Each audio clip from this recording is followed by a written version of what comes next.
नमस्ते, थर्ड आई में आपका स्वागत है। कल आप लोग एक नाम सुन रहे होंगे, सोनम वांगचुक। सोनम वांगचुक जो हैं वो लेह लद्दाख में वो एक अनशन पे बैठे हुए हैं और ये नाम आपको बहुत परिचित सा लग रहा है। उसका कारण है थ्री इडियट्स पिक्चर।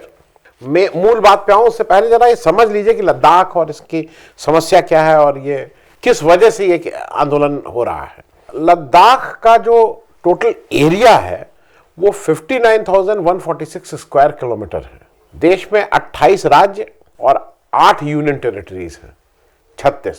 उसमें एरिया के हिसाब से लद्दाख 17वें नंबर का पे आता है, 17th एरिया के हिसाब से। बहुत बड़ी एरिया है।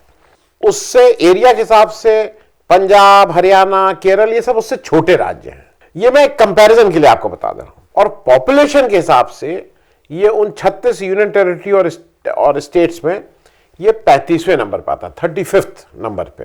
सबसे छोटा राज्य in terms of population Lakshadweep है, जहां की पॉपुलेशन करीब 65,000 है और लद्दाख की पॉपुलेशन करीब 2,74,000 है। तो ये उसका मतलब इट्स ए स्मॉल राज्य, लेकिन एरिया बहुत बड़ी।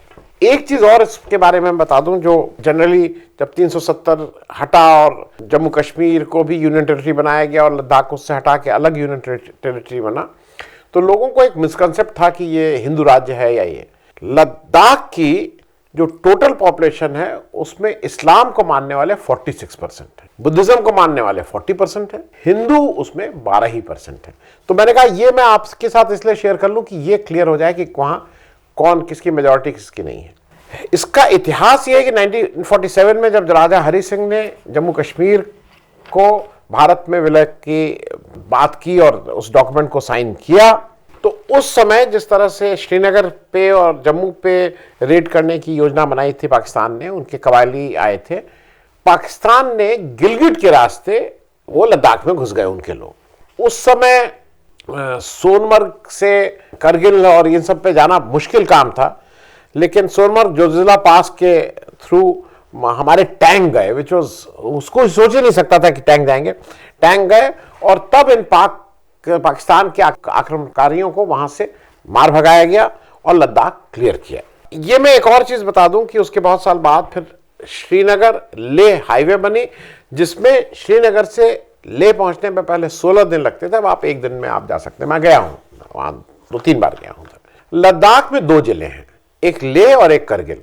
पॉपुलेशन के हिसाब से करीब करीब बराबर, लेकिन एरिया के हिसाब से करगिल करीब 14,000, मोटे तौर पे 14,000 स्क्वायर किलोमीटर वाला, और जो दूसरा लेह है वो करीब 44-45,000 किलोमीटर का, मतलब इतना बड़ा है। अब इसको ये बहुत दिनों से एक आंदोलन चल रहा था कि हमें जम्मू कश्मीर से अलग किया जाए, हमारा डेवलपमेंट ठीक से नहीं हो पा रहा है। उसका कारण ये था कि एरिया बड़ी होने, जो टोटल जम्मू कश्मीर पुराना यूनाइटेड जम्मू कश्मीर, जब लद्दाख भी उसके साथ था, तो उसके टोटल एरिया का करीब 65% लद्दाख होता था। तो जम्मू कश्मीर को जो भी सेंट्रल गवर्नमेंट की एड जाती थी या जो भी पैसा जाता था, वो उसमें एरिया भी एक माने रखता था, लेकिन उस टोटल बजट का ऐसा कहते हैं कि 2% ही लद्दाख में जाता था उसके पॉपुलेशन के हिसाब से। अब ये मांग बहुत दिनों से चल रही थी और अगस्त 2019 में जब धारा 370 हटी, उसके बाद अक्टूबर 2019 में जब ये यूनियन टेरिटरी बना, उस समय से ही ये उससे पहले से ये मांग चल रही थी, लेकिन अब ये चाहते हैं कि इनको शेड्यूल 6 में इनको इंक्लूड कर लिया जाए। अब 6 शेड्यूल क्या है ये समझ लीजिए, क्योंकि एक तो अब आपकी समझ में आ गई, क्योंकि सारा आंदोलन नहीं चला है कि हमें 6 शेड्यूल में डालो। 6 schedule, what is 6 schedule? Bharat के संविधान में 12 शेड्यूल है, उसमें 6 शेड्यूल की हम बात पहले कर लेंगे। इसमें क्या है ऐसा? 6 शेड्यूल में कुछ सर्टेन प्रिविलेजेस, पावर्स एक्स्ट्रा मिलती हैं उस एरिया को जहां पे ये मतलब जहां पे ये लागू होता है। मूल रूप से जहां जिन जगहों पे ट्राइबल बहुसंख्यक हैं उन स्टेट या उन एरिया के लिए ये है। जब ये एक बार लागू हो जाता है तो वहां का जो प्रशासन है वो ऑटोनोमस डिस्ट्रिक्ट या ऑटोनोमस रीजन करके वहां का प्रशासन चलता है। उनके कुछ प्रिविलेजेस हो जाती हैं, कुछ कानून बना सकते हैं, कुछ डायरेक्ट कंट्रोल कर सकते हैं, इत्यादि इत्यादि। अभी तक ये नॉर्थ ईस्ट की 4 स्टेट में के 10 एरिया इस तरह के बने हुए हैं। असम में ये 3 एरिया इसके हैं जो ट्राइबल एरिया वाले एज पर 6 शेड्यूल। मेघालय में 3 है, मिजोरम में 3 है और त्रिपुरा में 1 है। लद्दाख में कुल करीब 97% शेड्यूल्ड ट्राइब्स हैं। हालांकि जब आप कागज पे जाएंगे तो कहीं 74% दिखेगा, कहीं 96% दिखेगा, लेकिन वहां एक मुस्लिम जो आबादी है, एक बड़ी आबादी इस्लाम, वो भी अपने को, क्योंकि वो उनका जो ओरिजिन है वो वहीं से है, ट्राइबल से, तो वो भी अपने को उस ट्राइबल मानते हैं। वो एक थोड़ा वो है, लेकिन करीब 97% है। National commission for scheduled tribes ने 2019 में रिकमेंड कर दिया था कि लद्दाख को, मतलब ये पुरानी बात है, अभी की नहीं है, ये बात मैं 2019 में उन्होंने ऑलरेडी रिकमेंड किया था कि लद्दाख को कॉन्स्टिट्यूशन के 6th शेड्यूल में इंक्लूड कर दिया जाए, लेकिन तब से आज तक कुछ हुआ नहीं। अब सोनम वांगचुक जी इस बात को लेके एक आंदोलन चला रहे हैं। सोनम वांगचुक जी एक बड़ा नाम है वहां उस लद्दाख में, उनकी बहुत इज्जत है, एक्टिविस्ट हैं, एनवायरमेंटलिस्ट हैं, एजुकेशनिस्ट हैं, मतलब बहुत से काम करते रहते हैं। गवर्नमेंट ऑफ इंडिया के साथ मिलकर उन्होंने बहुत एजुकेशन पे बहुत काम किया है। 1966 बॉर्न है और बाई क्वालिफिकेशन इंजीनियर हैं। उन्होंने श्रीनगर इंजीनियरिंग कॉलेज, जो REC कहलाता है, वहाँ से इंजीनियरिंग की पढ़ाई की है। इनको जो एक तरह से कहते हैं, इनका जो नाम हुआ और सबकी ज़बान पे नाम आया कि ये कौन थे, ये 2009 में आमिर खान के जिसमें अभिनय कर रहे थे, वो एक पिक्चर आई थी 3 इडियट्स, उसमें इन्हीं से इंस्पायर्ड एक कैरेक्टर का नाम फुनसुक वांगडू किया गया था। वो सोनम वांगचुक का ही कैरेक्टर से इंस्पायर्ड था। और अगर आप कभी ले जाइए तो आपको वो एक स्कूल भी ले जाते हैं जहां पे वो शूटिंग वूटिंग हुई थी, तो उस तरह की बात है। तो वो फुनसुक वांगडू जी, जिसको आमिर खान ने उस रोल को प्ले किया था, वो बेसिकली सोनम वांगचुक से ही प्रभावित वो रोल था। जैसा आपने पिक्चर में देखा है, सोनम वांगचुक जी बहुत ही इनोवेटिव है, बहुत नए नए तरह के प्रयोग करते हैं, कैसे एनवायरनमेंट को बचाना है, कैसे क्या करना है। उनका एक स्नो या क्या करके उनका एक बहुत सक्सेसफुल प्रयोग है, जो एक आर्टिफिशियल ग्लेशियर टाइप चीज़ बना देते हैं, जिसमें जो वेस्ट वाटर, जो वाटर वेस्ट होता है, उसको वो एक ग्लेशियर के शक्ल में प्रिजर्व करते हैं, और फिर जब समय आता है, जिस समय पानी की ज़रूरत होती है, तो वो पानी उसी से मिलता रहता है। उन्होंने पर्यावरण पर तो बहुत ज़्यादा काम किया, उन्होंने एजुकेशन, शिक्षा पे भी बहुत काम किया है, और वो मैग्सेसे पुरस्कार से भी सम्मानित हैं। उन्होंने एक संस्था बनाई है, student educational and cultural movement of Ladakh, student education and cultural movement of Ladakh. ये कोई आंदोलन वाली संस्था नहीं है।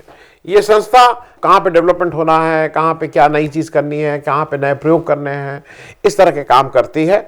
और ये सरकार के साथ भी मिलके कुछ इनकी संस्था, और ये खुद इंडिविजुअली भी सरकार के साथ मिलके उनके बहुत से प्लानिंग के स्टेज पे, उनके बहुत से इम्प्लीमेंटेशन के स्टेज पे, उनके बहुत से प्रोग्राम में इनका डायरेक्ट इन्वॉल्वमेंट रहता है। अब अच्छा, एक चीज़ और मैं बता दूं कि सोनम वांगचुक जी बिल्कुल जैसा आपने 3 इडियट में देखा था, बिल्कुल बहुत ही क्रिएटिव, बहुत ही राष्ट्रीयता से ओतप्रोत, बहुत ही ग्राउंडेड, और उनका ये मानना है कि इस इन्वायरमेंट को अगर हम बचा के नहीं रखेंगे तो फिर आगे आने वाला समय बहुत बुरा होगा, मतलब बहुत खराब होगा हमारी आने वाली जनरेशन के लिए। इन्होंने जब ये बहुत पहले से वो चाइनीज गुड बाइकॉट की भी बात करते हैं, कहते हैं चाइनीज गुड्स का बहिष्कार करो। और जब गलवान वैली में वो सब हुआ था, तो ये ही वाज द पर्सन जिन्होंने वो सब बाइकॉट कर चाइनीज गुड का। आप चाइनीज गुड समझ लीजिए कि बिल्कुल बॉर्डर स्टेट है, एक तरफ तिब्बत है, एक तरफ मतलब वो एक तरफ चीन का वो है, सरहद है, POK है, लेकिन वहां पे इस तरह का मूवमेंट चला के लोगों को प्रभावित भी करते हैं। जब अगस्त 2019 में धारा 370 हटी और जो जम्मू कश्मीर था उसका विभाजन हुआ, जम्मू कश्मीर एक यूनियन टेरिटरी बना, लद्दाख एक यूनियन टेरिटरी बना, तो बहुत से ज़्यादातर लोगों को ये उम्मीद थी कि ये अब 6 शेड्यूल में चला जाएगा, क्योंकि भाई वो हिली है, शेड्यूल ट्राइब है, सब कुछ है। अब कहना यह है कि वो 4 तो स्टेट हैं, ये तो यूनियन टेरिटरी है, वो 4 नॉर्थ ईस्ट की हैं, तो ऐसा माना जाता है कि कुछ संशोधन शायद पार्लियामेंट में करना पड़ेगा। लेकिन मुझे लगता है ये सब कागजी बातें हैं। अगर देना चाहते हैं, और अगर वो मतलब Ladakh has all the reason to be qualified for this, क्योंकि अगर वो उनको मिल जाता है तो वहाँ पे बहुत सी चीज़ें करने में आसानी होगी। उन्होंने 26 जनवरी से एक 5 दिन का अनशन किया। ये अनशन यूनिक इसलिए था कि पहले उन्होंने कहा था कि ये अनशन वो खारदुंगला पास, अब खारदुंगला पास दुनिया का शायद वन ऑफ द सबसे हाईएस्ट पास है। उस आप अगर लद्दाख जाइए और लेह से आप नुब्रा वैली जा रहे हैं तो आपको खारदुंगला से होकर निकलना पड़ेगा। तो उन्होंने पहले तो वो अनाउंस किया वहां -40 डिग्रीज का टेम्परेचर है, उन्होंने कहा मैं यहीं पे अनशन करूंगा। खैर उनको मतलब पुलिस ने वो परमिशन नहीं दी, उनको एक तरह से हाउस अरेस्ट कर लिया। उनके साथी जो उनके साथ अनशन करने वाले थे उनको भी हाउस अरेस्ट कर लिया गया, लेकिन इन्होंने अकेले ही अपना अनशन 5 दिन का 26 जनवरी को शुरू कर दिया। लेह में भी उस समय -20 डिग्रीज टेम्परेचर था, ये खुले में अनशन कर रहे थे। और इनका कहना यह था कि मेरा मूल कारण यह है कि I want to draw attention, मैं चाहता हूं कि देश के जो लोग हैं, जो नेता हैं, जो नेतृत्व है, वो इस समस्या की ओर देखें। उन्होंने कहा मैं चाहता हूं कि प्रधानमंत्री जी का ध्यान आकर्षित करना चाहता हूं कि इतने दिनों की पुरानी डिमांड है, उस पर कुछ नहीं हो रहा है। उन्होंने ये भी कहा है कि अगर ये नहीं माना गया, अभी 5 दिन का किए हैं, फिर उन्होंने कहा फिर मैं 10 दिन का करूंगा, फिर नहीं हुआ तो मैं 15 दिन का करूंगा, और फिर नहीं हुआ तो मैं आमरण अनशन करूंगा। कि मतलब ये बिल्कुल इस समय कमिटेड है कि जब तक ये शेड्यूल में नहीं जाएंगे ये अनशन करते रहेंगे। Good morning world. A short update after my first day of the 5 days fast. Out in the open in -20, but it's still at Hayal campus rooftop, partly because the Khardungla Pass was blocked due to heavy snow, and partly because the administration has restricted my fast to Hayal campus and not allowed for the Khardungla top, citing threats to my life and so on. Well, I think there is more to it than that, because if that's the case, then the base or South Pulu, the base of Khardungla, has all facilities of security and health, and I should be allowed to go up to that. So I'm requesting again to them formally to permit me to Khardungla base, if not top. Let's see, and I'll share my analysis later today.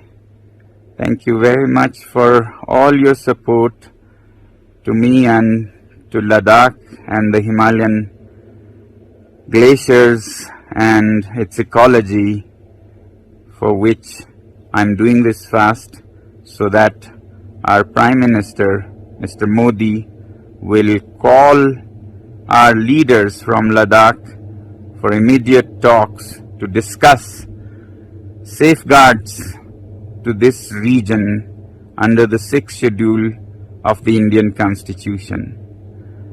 Stay tuned. Thank you very much for all your support.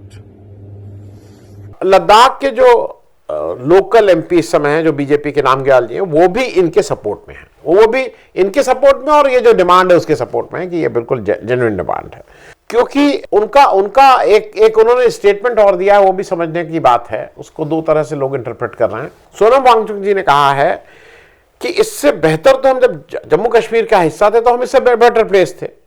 उसका कारण यह है कि जब वो जम्मू कश्मीर का हिस्सा थे तो ऑलरेडी एक खेल डेवलपमेंट एरिया, एक ऑटोनोमस बॉडी बनी हुई थी, एक करगिल के लिए और एक लेह के लिए। लेकिन जैसी वो स्टेटहुड चली गई और यूनियन टेरिटरी वाली स्टेटस आ गई, वो सारा उसकी ताकत, उसकी पावर, उसका वो सब खत्म हो गया। तो इस रेफरेंस में भी ये देखना है कि जितनी जल्दी हो सके, चाहे जम्मू कश्मीर हो और वो चाहे लद्दाख हो, एक तो आप इस तरह के जगह पे बहुत पेंडिंग करके मत रखिए, डोंट कीप इट पेंडिंग। दूसरा यह है कि आप अगर उसको शेड्यूल में ले आएंगे तो जो दोनों उनके हिल एरिया के रीजन है, करगिल और लेह का, वहाँ के लोगों को कुछ अपना कैसे गवर्न करें, कैसे कामकाज चलाएं, कैसे एडमिनिस्ट्रेशन चलाएं, उस पर उनकी दखलंदाजी होगी। वहाँ कोई किसी तरह का चुनाव होगा, जो डेवलपमेंट काउंसिल का जो भी होता है। लेकिन जब तक आप वो नहीं सब कर रहे हैं, तब तक वो एक अजीब पशुपेश की स्थिति में इस समय लद्दाख है। ये टिपिकल, मुझे ऐसा लगता है कि सब जगह एक जो टिपिकल लाल फीता शाही का जो सरकार का रवैया होता है उससे नहीं चलता है, चीज़ें मुश्किल हो रही हैं। क्योंकि सोनम वांगचुक जी ने एक ऐसी बात कही है जिस पे लोगों को ध्यान देना होगा, क्योंकि अगर ध्यान नहीं दिया तो 25 साल बाद आप कहेंगे कि यहाँ ये हो गया। तो उन्होंने कहा कि भाई आप ऐसी स्थिति बनाते जा रहे हैं कि यहाँ के जो बच्चे हैं वो कहीं हथियार न उठा लें।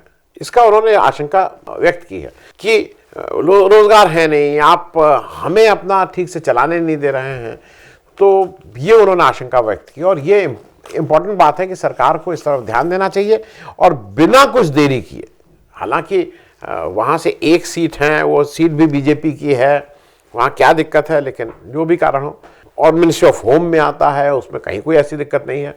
जो भी इनकी डिमांड हो उस पर तुरंत कार्रवाई करके उस पर जो भी उचित हो सरकार को तुरंत उस पर कार्रवाई करनी चाहिए, क्योंकि सोनम वांगचुक जी जैसे लोग हमारे देश के लिए रोल मॉडल हैं। इनको तो मतलब हम लोगों को शोकेस करना चाहिए इनको। अपने देश में तो हमने कोई ऐसा वैसा अभी तक नहीं दिया है, बट सबसे बड़ा पुरस्कार इनको मैग्सेसे से ही मिला है। पर it is high time that हम अपने ये जो हिंदी हार्टलैंड का हम लोग कहा ना कि उसको चीफ मिनिस्टर, इसको प्राइम मिनिस्टर बनाने को छोड़ के हम लोग जरा ये जो छोटे राज्य हैं जिनकी रोज़मर्रा की ज़िंदगी मुश्किल है, जैसा मेरे साथी ने कहा कि वहाँ 12 महीने में 7 महीने ही आप बाहर जा सकते हैं, 5 महीने आपको घर के अंदर बंद रहना है, इतनी बर्फ़ पड़ती है। 7 ही महीने में आपको आजीविका अपनी 12 महीने की कमानी, मुश्किल जगह है, मुश्किल टेरेन है, और उस पर आँख मूंद करके कि मैंने आँख मूंद कर ली और वहाँ सब ठीक हो जाएगा, इस एटीट्यूड से नहीं चलेगा। सोनम वांगचुक की जो भी बातें हैं उस पर ध्यान दीजिए और जो भी उचित कार्रवाई है उस पर करना चाहिए। थैंक यू सो मच, धन्यवाद।